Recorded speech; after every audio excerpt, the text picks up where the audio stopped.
ஆண்டவராய் இயேசு கிறிஸ்துவின் அன்புள்ள நாமத்தில் உங்கள் அனைவருக்கும் எங்களுடைய அன்பின் வாழ்த்துக்கள். ஏதேன் தோட்டம் முதல் பெத்லகேம் வரை அற்புதமான பிறப்புகளை நாம் பார்த்து வருகிறோம். அந்த பிறப்புகள் அனைத்தும் மேசியாவிற்காகவே, இயேசுவிற்காகவே. இயேசுவின் பிறப்பை நீங்களும் நானும் அறிந்து கொள்ள வேண்டுமே, புரிந்து கொள்ள வேண்டுமே. அந்த பிறப்பை நீங்களும் நானும் ஏற்றுக்கொள்ள வேண்டுமே. அதற்காக கர்த்தர் எத்தனை கதாபாத்திரங்களை பயன்படுத்தி இருக்கிறார். இன்றைக்கு யோவான் ஸ்நானகனை குறித்து பார்க்க போகிறோம். யோவான் ஸ்நானகன் இல்லாமல் இந்த இயேசு கிறிஸ்துவை நாம் எப்படி புரிந்து கொள்ள முடியும்? யோவான் ஸ்நானகனை பற்றி சொல்லும் பொழுது, இயேசுவுக்கு முன்னோடினவர், the forerunner of our Lord Jesus Christ என்று சொல்லப்பட்டிருக்கிறது. யோவான் ஸ்நானகனை பற்றிய அந்த பிறப்பு முன்னறிவிக்கப்பட்ட ஒன்று என்பதை நாம் அறிந்திருக்கிறோம். அதை நாம் லூக்கா எழுதின சுவிசேஷம் 1ஆம் அதிகாரம் 11, 12, 13 வசனங்களில் வாசிக்க கேட்கலாம். அப்பொழுது கர்த்தருடைய தூதன் ஒருவன் தூபபீடத்தின் வலது பக்கத்திலே நின்று அவனுக்கு தரிசனமானான். சகரியா அவனைக் கண்டு கலங்கி பயமடைந்தான். தூதன் அவனை நோக்கி, சகரியாவே, பயப்படாதே, உன் வேண்டுதல் கேட்கப்பட்டது. உன் மனைவியாகிய எலிசபெத் உனக்கு ஒரு குமாரனை பெறுவாள். அவனுக்கு யோவான் என்று பெயரிடுவாயாக. யோவான் ஸ்நானகனுடைய பிறப்பு மட்டும்தான் இந்த உலகத்திலேயே தேவாலயத்திற்குள்ளாக, பரிசுத்த ஸ்தலத்திற்குள்ளாக தூபம் காட்டும் பொழுது அறிவிக்கப்பட்ட ஒன்று. எவ்வளவு விசேஷித்த ஒரு பிறப்பு என்பதை நீங்கள் பாருங்கள். பேரும் அங்கேயே சொல்லப்பட்டது தேவதூதனால்.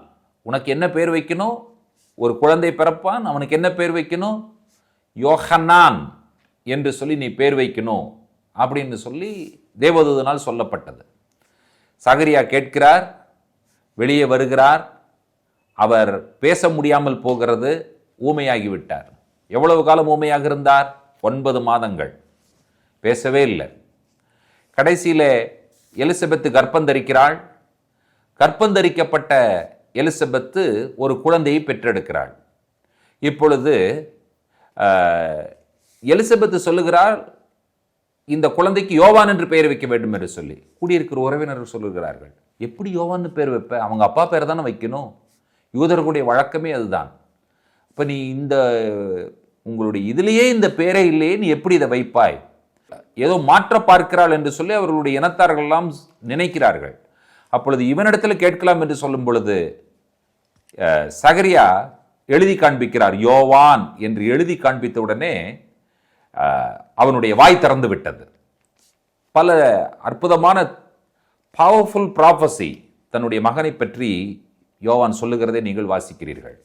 இப்போ இந்த இடத்துல ஆண்டவராய் இயேசு கிறிஸ்துவினுடைய அந்த பிறப்பும் இவருடைய பிறப்பும் எந்த அளவிற்கு ஒரு ரிலேஷன்ஷிப்ல போகிறது என்பதை நீங்கள் பாருங்கள். தேவதூதன் சொல்லுகிற ஒரு வார்த்தையை நாம் இன்றைக்கு புரிந்து கொள்ள போகிறோம். தேவதூதன் மரியாள் இடத்துல தோன்றுகிறார்.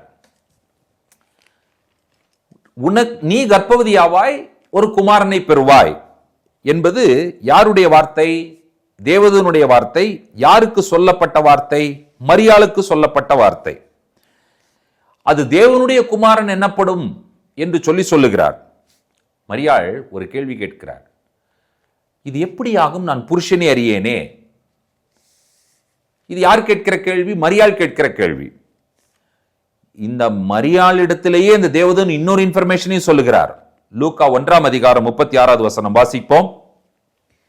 இதோ, உனக்கு இனத்தாளாய் இருக்கிற எலிசபெத் தன் முதிர் வயதிலே ஒரு புத்திரனை கற்பந்தரித்திருக்கிறாள். மலடி எனப்பட்ட அவளுக்கு இது 6ஆம் மாதம். இப்போ நீ கர்ப்பந்தரிப்பாய், நீ ஒரு குழந்தையை பெற்றெடுப்பாய், அவர் மேசியா. அவளுக்கு ஒரு கேள்வி, இது எப்படி ஆகும்? நான் புருஷனை அறியேனே. இந்த கேள்விக்கு ஒரு பதிலை வைத்திருக்கிறார் பாருங்கள் தேவதூதன். உன் இனத்தாளாய் இருக்கிறாளே ஒருவள், அவளுடைய பேர் எலிசபெத்து. அவள் ஏற்கனவே கர்ப்பம் தரிக்கப்பட்டு விட்டாள்.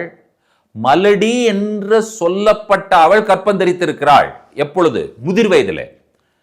மலட்டுத்தன்மையோடு இருக்கிறவர்கள் இளமையாய் இருக்கும் பொழுதே கர்ப்பம் தரிக்க முடியாது.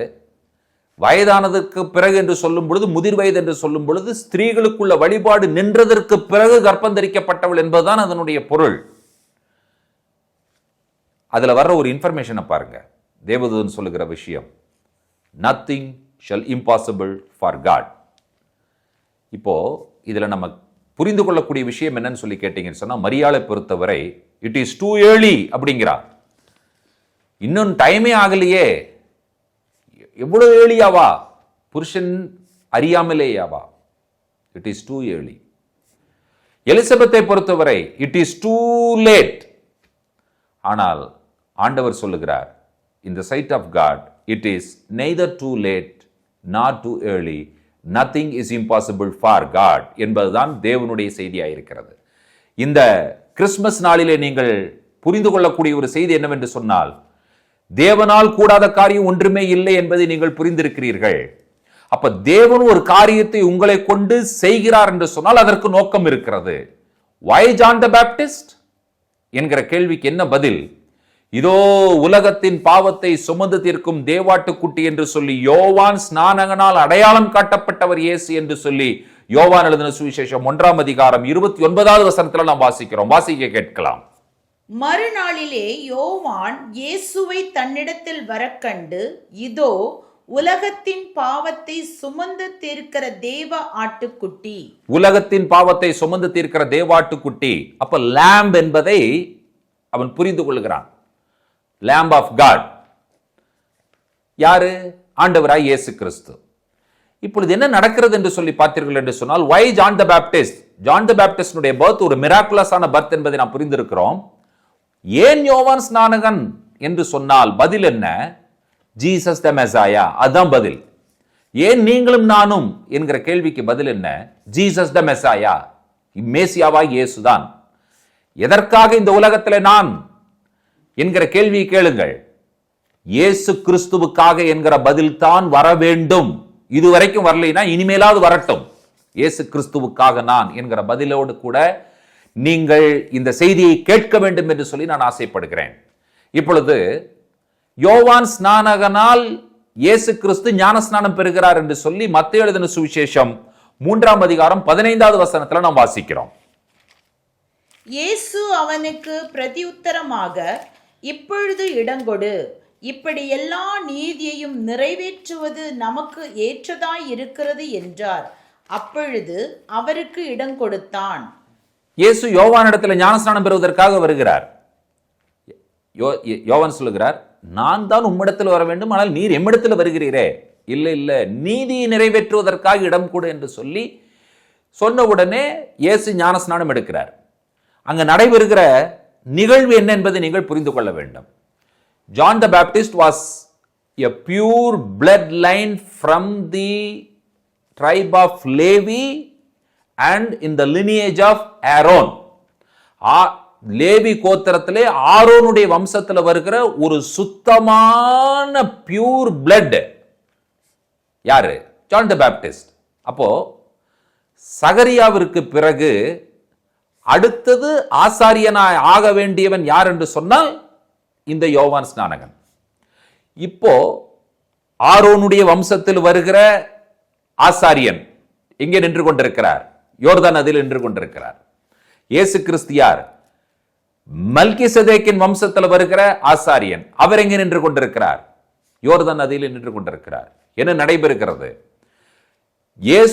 இயேசுவினுடைய இந்த ஞானஸ்நானம் எதை அடையாளப்படுத்துகிறது என்று சொன்னால், ஆரோனுடைய வம்சத்தில் வந்த ஆசாரியத்துவம் இதோடு முடிவடைந்து விடுகிறது. இப்பொழுதிலிருந்து மெல்கிசேதேக்கின் ஆசாரியத்துவம் துவங்குகிறது என்பதை நமக்கு சொல்லுகிறதா இருக்கிறது. அந்த மேண்டல கரெக்டா பாஸ் பண்ணுகிறார். சரி, இவர் ஞானஸ்நானம் எடுக்கிற செயல் அல்லது யோவான் ஸ்நானகன் ஞானஸ்நானம் கொடுக்கிற செயல் எதை நமக்கு அடையாளப்படுத்துகிறது? The lamb has to be washed before the sacrifice. பலி செலுத்துவதற்கு முன்பாக ஆட்டுக்குட்டி என்ன செய்ய வேண்டும் என்று சொன்னால் கழுவ வேண்டும். அந்த செயல் தான் யாரே செய்கிறார் என்று சொன்னால் ஆசாரியனே செய்கிறார். யோவான் ஸ்நானகனை ஆசாரியனாக நீங்கள் பார்க்காவிட்டால் கிறிஸ்துவை மேசியாவாக பார்ப்பதற்கு வாய்ப்பே இல்லை. இந்த உலகத்திலே கிறிஸ்து மேசியாவாக பிறந்தார். அவரை ஆசாரியன் அறிமுகப்படுத்துகிறார். அந்த பலிக்கான ஆட்டுக்குட்டி என்று சொல்லுவதோடு மட்டுமல்ல, அந்த ஆட்டுக்குட்டியை கழுவினதும் ஆசாரியன் தான். யோர்தான் நதியிலே இயேசு கிறிஸ்து யோவான் ஸ்நானகன் என்கிற ஆசாரியனால் கழுவப்பட்டார். உலகத்தின் பாவத்தை சுமந்து தீர்க்கிற தேவாட்டுக்குட்டியாக உலகத்தின் பாவத்தை சுமந்து தீர்க்கிற தேவாட்டுக்குட்டியாக இந்த பூலோகத்தில் அவதரித்தார் இயேசு கிறிஸ்து. அதுதான் கிறிஸ்மஸ். கிறிஸ்மஸ் என்று சொன்னால் உங்களுக்கு புரிந்திருக்கும் என்று நினைக்கிறேன். எத்தனை எத்தனை miraculous births on this earth. எதற்காக? மேசியாவிற்காக, கிறிஸ்மஸிற்காக. நீங்களும் நானும் ஏனோ தானோ என்று அந்த ஒரு நாளிலே அல்லது ஒரு 3 மணி நேரத்திலே கிறிஸ்மஸை கொண்டாடி கொண்டிருக்கிறோமா? இல்லை. இனிமேல் அப்படி இருக்கக்கூடாது. கிறிஸ்மஸ் சீசன் என்று சொல்லுகிறோமே, கிறிஸ்மஸ்க்கு என்ன சீசன் இருக்கிறது? இல்லை. என் வாழ்நாளெல்லாம் என்னதான்? கிறிஸ்மஸ் தான். அதை நான் எப்பொழுதுமே கொண்டாட வேண்டும். குடும்பத்தோடு கூட, என்னுடைய திருச்சபையோடு கூட, அநேக மக்களோடு கூட இணைந்து இந்த கிறிஸ்மஸை நான் கொண்டாட வேண்டும் என்று சொல்லி நீங்கள் நினைப்பதே இல்லையா? பிரியமான தேவனுடைய பிள்ளைகளே, இந்த கிறிஸ்மஸில் உங்களுக்கு சொல்லப்பட்ட நற்செய்தி என்ன? மேசியா பிறந்திருக்கிறார். என்னவாக பிறந்திருக்கிறார்? மெல்கிசேதேக்கின் ஆசாரியத்துவ முறைமையிலே பிறந்திருக்கிறார். மேசியா பிறந்திருக்கிறார். உலகத்தின் பாவத்தை சுமந்து தீர்க்கிற தேவாட்டுக்குட்டியாக பிறந்திருக்கிறார். மேசியா பிறந்திருக்கிறார். என்னுடைய பாவத்தையும் உங்களுடைய பாவத்தையும் கழுவுவதற்காக பிறந்திருக்கிறார். மேசியா பிறந்திருக்கிறார். அவருடைய பிறப்பு எனக்கு ஒரு மாபெரும் நற்செய்தி எனக்கு சொல்லுகிறது. அது என்ன நற்செய்தி என்று சொன்னால், nothing shall impossible for God. இன்றைக்கு ஒன்றை குறித்து வைத்துக் கொள்ளுங்கள். இன்றைக்கு இதை எழுதி வைத்துக் கொள்ளுங்கள்.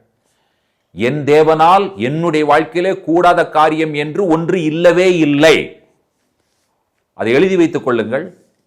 எழுதி வைத்துக் கொண்டு இந்த வசனத்தை சொல்லி ஜெபம் பண்ணுங்கள். என்னுடைய ஆண்டவரால் கூடாத காரியம் ஒன்று இல்லவே இல்லை. It is neither too early nor too late. காலத்திற்கு முன்னே என்பதோ காலத்திற்கு பின்னே என்பதோ என்னுடைய ஆண்டவருடைய கையிலே இல்லவே இல்லை. எது வேண்டுமானாலும் எப்பொழுது வேண்டுமானாலும் என்னுடைய ஆண்டவரால் செய்ய முடியும் என்பதை நீங்கள் அறிக்கை செய்வீர்கள் என்று சொன்னால், அப்பொழுது இந்த கிறிஸ்துமஸ் உங்களுக்கு மகிழ்ச்சியான கிறிஸ்துமஸாக இருக்குமே. கவலைப்படுகிறீர்களா? கவலைப்படாதீர்கள். சோர்ந்து போய்விட்டீர்களா? வேண்டாம்.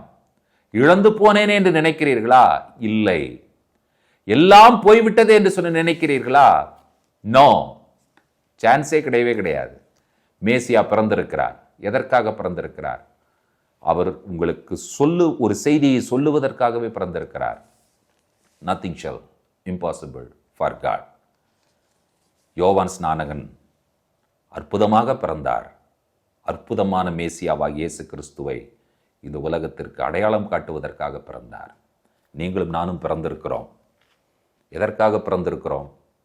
ஒரே ஒரு காரணத்திற்காகத்தான் பிறந்திருக்கிறோம். கிறிஸ்மஸிற்காக பிறந்திருக்கிறோம். அப்படின்னா நீங்கள் நினைக்கக்கூடாது, கேக் சாப்பிட்றதுக்காக பிறந்திருக்கிறோமா அப்படின்னு நினைக்கக்கூடாது. இல்லை, சாப்பிடுங்க, சாப்பிட வேண்டாம்னு சொல்லலை. கிறிஸ்துவை சொல்லுவதற்காக பிறந்திருக்கிறோம். என்னவென்று சொல்ல போகிறீர்கள்? கிறிஸ்துவால் கூடாத காரியம் ஒன்றுமில்லை என்று சொல்ல போகிறீர்கள். கிறிஸ்து உலகத்தின் பாவத்தை சுமந்து தீர்க்கிற தேவாட்டுக்குட்டி என்று சொல்ல போகிறீர்கள். கிறிஸ்து மெல்கிசேதேக்கின் முறைமையின்படி வந்த ஆசாரியன் என்பதை சொல்ல போகிறீர்கள். சொல்லுவோமா? கர்த்தர் அதற்காக உங்களை இந்த உலகத்தில் கொண்டு வந்தார் என்பதை நம்புகிறீர்களா? விசுவாசிக்கிறீர்களா? ஏற்றுக்கொள்ளுகிறீர்களா? அறிக்கை செய்கிறீர்களா? செய்யுங்கள். கர்த்தருடைய கிருபை நம்மோடு கூட இருக்கட்டும். ஜெபிப்போம். பரமண்டலங்களில் இருக்கிற எங்கள் பிதாவே, உம்முடைய நாமம் பரிசுத்தப்படுவதாக, உம்முடைய ராஜ்யம் வருவதாக. இதையே எங்களுடைய ஜபமாக நாங்கள் ஏறெடுக்கிறோம். பூலோகத்தில் தேவனுடைய ராஜ்யம் வல்லமையாய் ஸ்தாபிக்கப்படுவதற்காக எங்களை இந்த பூலோகத்தினர் கொண்டு வந்தீர். நாங்கள் இந்த உலகத்திலே இருக்கும் பொழுது நாங்கள் ஒன்றை அறிக்கை செய்கிறோம். எங்கள் மூலமாக தேவன் செய்ய போகிற கிரியைகளை யாராலும் தடுக்க முடியாது. Because nothing shall impossible for God. தேவனால முடியாது என்று ஒன்று இல்லவே இல்லை ராஜா. அதை நாங்கள் அறிக்கை செய்கிறோம். இந்த உலகத்தில் நாங்கள் பிறந்திருக்கிறோம். உலகத்தின் பாவத்தை சுமந்து தீர்க்க தேவாட்டுக்குட்டி ஒருவர் இருக்கிறார் என்பதை சொல்லுவதற்காகவும், மெல்கிசேதேக்கின் முறைமையின்படி அவர் வந்திருக்கிறார் என்பதை சொல்லுவதற்காகவும், கிறிஸ்துவால் கூடாத காரியம் ஒன்றுமே இல்லை என்பதை சொல்லுவதற்காகவுமே அந்த உலகத்தில் நாங்கள் பிறந்திருக்கிறோம் என்பதை நாங்கள் ஏற்றுக்கொள்கிறோம், அறிக்கை செய்கிறோம், அதை நிதர்சனமாய் செய்ய போகிறோம். அதற்காக நாங்கள் நன்றி சொல்லுகிறோம். வசனத்தை கேட்டுக்கொண்டிருக்கிற ஒவ்வொருவரும் தேவனுடைய கிருபையும் இரக்கവും அனுகிரகവും ஆசீர்வாதமும் இருப்பதாக. துதி கன மகிமை உமக்கே ஏறெடுக்கிறோம். இயேசு கிறிஸ்துவின் வல்லமுள்ள நாமத்தில் வேண்டிக் கொள்கிறோம் பிதாவே. ஆமேன், ஆமேன், ஆமேன். கர்த்தர் தாமே நம் ஒவ்வொருவரையும் நிறைவாய் ஆசீர்வதிப்பாராக. ஷலோம்.